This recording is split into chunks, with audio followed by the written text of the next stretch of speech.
Continuamos en Telenoticias New Orleans. Aparte de la elección presidencial en noviembre, hoy es el día en que más estados votan. En el llamado Super Martes hay una cantidad significativa de delegados que están en juego y que hacen más claro el camino hacia la nominación del candidato oficial de cada uno de los partidos. Randy Serrano nos amplía.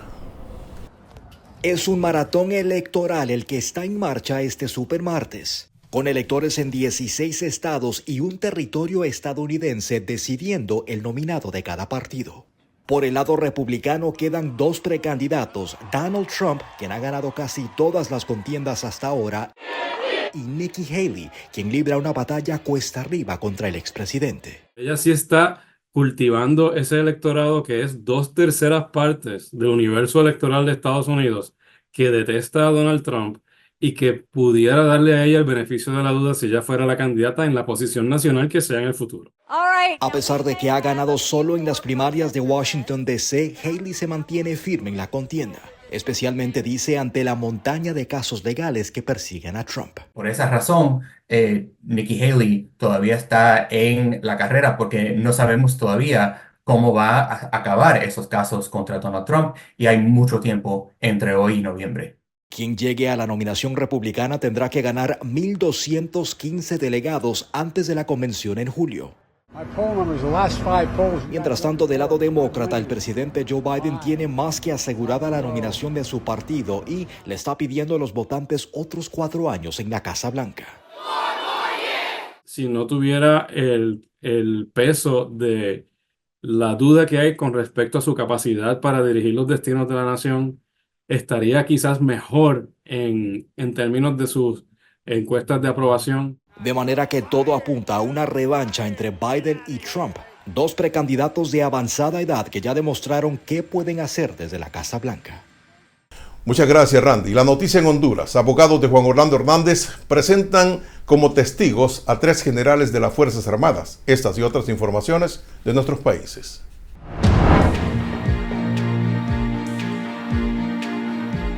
A pesar de que Juan Orlando Hernández subiera a declarar este día, la saga del juicio contra el expresidente dio un giro inesperado con la presencia en calidad de testigos del general de las Fuerzas Armadas, Tulio Romero Palacios.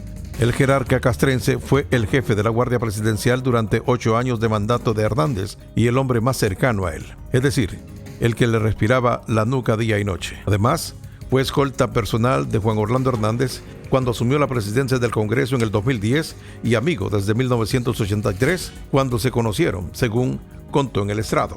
La presencia del jefe militar alarga más el juicio, que ya tiene desesperado al mismo juez Kevin Cassell, que constantemente le pasa preguntando a las partes si tienen más testigos y a cada rato ordena un receso y se va puntualmente a las 4 de la tarde, hora de Nueva York. Cassell esperaba que las partes evacuaran sus diligencias entre ayer y hoy, lo que es poco probable, pues además Romero Palacios, que siguió testificando hoy, los defensores de Juan Orlando Hernández tienen 2 altos rangos militares para declarar a favor de su cliente, los también general Willy Oseguera, activo, y Javier René Barrientos, ya retirado. En El Salvador, el gobierno dirigido por Nayib Bukele debe aprovechar el segundo mandato que le ha sido conferido para defender el Estado de Derecho y garantizar la separación de poderes, dijo un alto comisionado de la ONU para los Derechos Humanos, Volker Turk.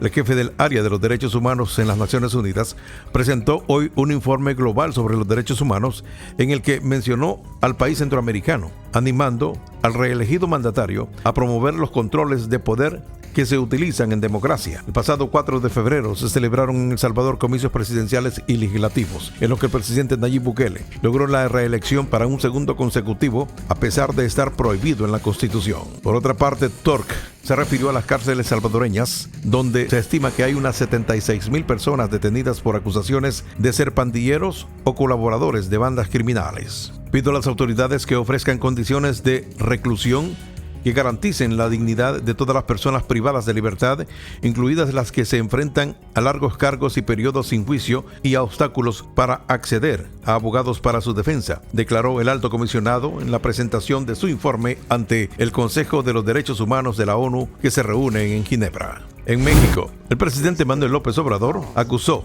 al alto comisionado de la ONU para los Derechos Humanos, Volker Turk, de estar en su contra por denunciar la violencia desatada en medio de las elecciones de México, que acumulan decenas de asesinatos relacionados. El alto comisionado es y con todo respeto, muy tendencioso. Está en contra de nosotros y hace comparsa con lo que quiere demostrar que México es un país muy violento. Ya ven lo que hacen nuestros adversarios y los medios de manipulación, expresó el mandatario en su conferencia matutina. México tendrá las elecciones más grandes de su historia el 2 de junio, cuando más de 97 millones de mexicanos están convocados a renovar 20.375 cargos federales, incluidas la presidencia de la República, los 500 escaños de la Cámara de Diputados y los 128 del Senado, así como 9 gobiernos estatales. En Panamá, el expresidente panameño Ricardo Martinelli, del 2009 al 2014, asilado en la Embajada de Nicaragua, parafraseó al líder cubano Fidel Castro, repitiendo su emblemática "La historia me absolverá", después de saberse que el Tribunal Electoral está analizando su posible inhabilitación a las elecciones tras recibir una copia de sentencia que lo condena a más de 10 años de prisión por blanqueo de capitales. Lo he dicho siempre, en Panamá no hay un Estado de Derecho, ni se respetan las leyes ni la Constitución, y sin debido proceso, dijo en su cuenta X Martinelli. Las noticias internacionales son traídas a ustedes por Orleans Furniture, la mueblería oficial de los latinos. Así están las noticias de nuestros países. Nos vamos a la pausa y al regresar les presentaremos el pronóstico del tiempo y los deportes. Quédese con nosotros. Se alejan las lluvias, pero llega una nueva ronda de precipitaciones, posiblemente a finales de semana. Los detalles de cuán fuertes serían al regresar de la pausa.